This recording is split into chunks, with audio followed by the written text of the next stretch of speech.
Today I am going to tell you a wonderful story about Nagapanchami, the festival when we celebrate and worship snakes. A long time ago, there were two sisters named Kadru and Vinata. Kadru was the mother of many snakes, and Vinata was the mother of Garuda, the mighty eagle.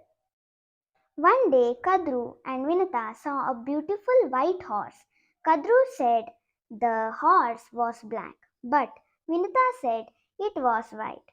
They decided to make a bet. Kadru asked her snake children to cover the horse and make it look black. So, she won the bet by cheating. Because of this, Vinata had to become Kadru's servant.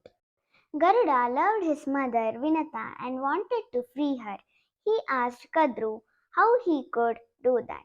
Kadru said that if Garuda could bring the nectar of immortality from heaven, she would let Vinata go. Garuda bravely went to the heaven, faced many challenges, and brought the nectar. He placed it on some grass and told the snakes to clean themselves before drinking it. While they were gone, Indra, the king of the gods, took the nectar back to the heaven.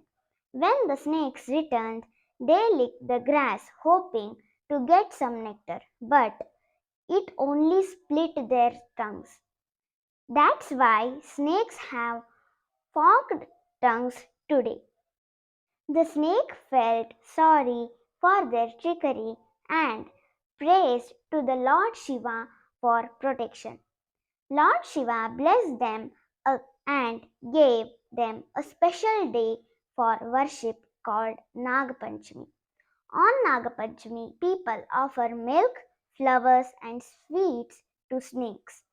They pray to the snakes for protection and thank them for their place in nature. Nagapanchami teaches us to respect and protect snakes and all creatures in nature. So, on this special day, remember to be kind to animals and appreciate the wonderful world we live in. If you like this video, please like, share and subscribe my channel. And don't forget to share. Thank you. Hare Krishna.